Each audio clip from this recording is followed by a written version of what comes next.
Will the market go up or down? Should you lock in or float? Find out this and more with Master of the Markets, hosted by Barry Habib of MBS Highway. Brought to you by United Wholesale Mortgage. Hi, I'm Barry Habib with MBS Highway, and welcome to another edition of Master of the Markets. This is created exclusively for Mortgage News Network. Hope you had a great holiday weekend, whether you're celebrating Passover or Easter, and hope the week ahead is great as well. Now, it's going to be a quiet news week. We've had a lot of huge news reports. We had the jobs report last week, and this week will be pretty quiet with the exception on Wednesday. We're going to get the Fed minutes at 2 p.m., which we'll talk about their last Fed meeting. That's the meeting that they decided to remove the word patience and really caused a lot of activity within the markets.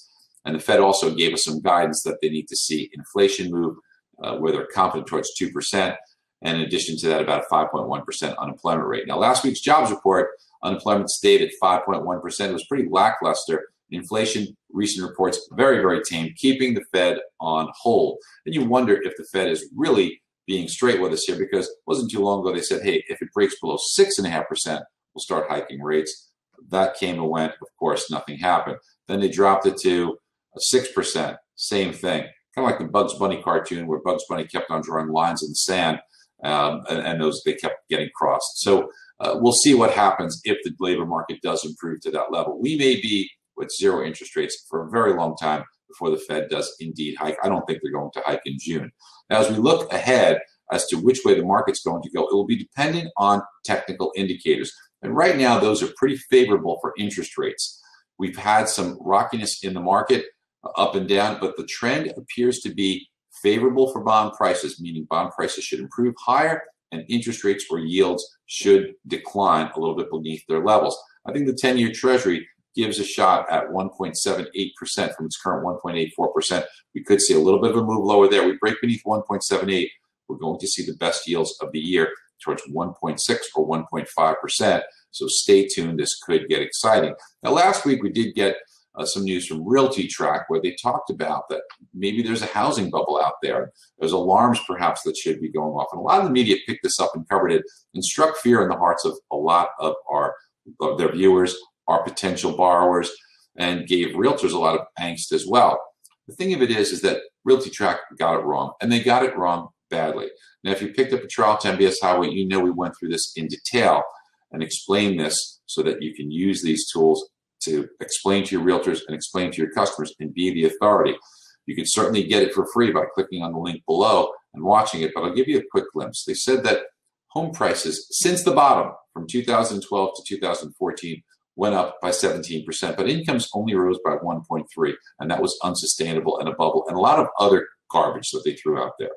Well, they picked a sample period, first of all, from the exact bottom of the market where you needed to get a reversion to the mean. We were way beneath average, so we need to come back up. Since then, the part they didn't tell you is in the past year, we've gone up a very modest 4.5%. Now, that's still very good. It's sustainable, though. It's not getting ahead of ourselves. And income never keeps up with home prices because of another big point that they miss. First of all, they talk about home prices as opposed to home payment. You don't pay your home price every month. You make a mortgage payment every month. And home prices could actually decline and make homes less affordable if interest rates are rising dramatically.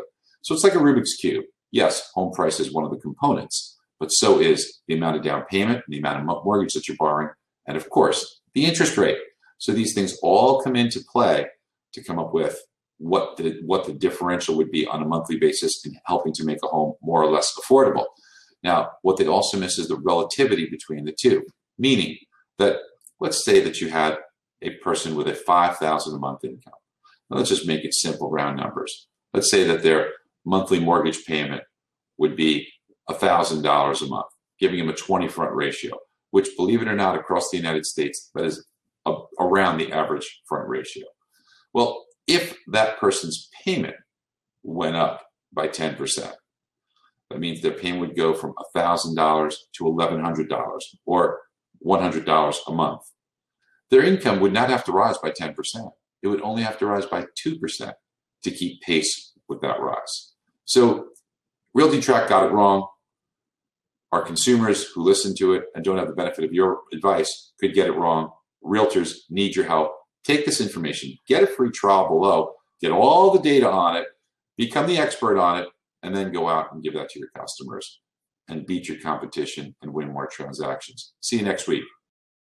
Today's Master the Markets was brought to you by United Wholesale Mortgage.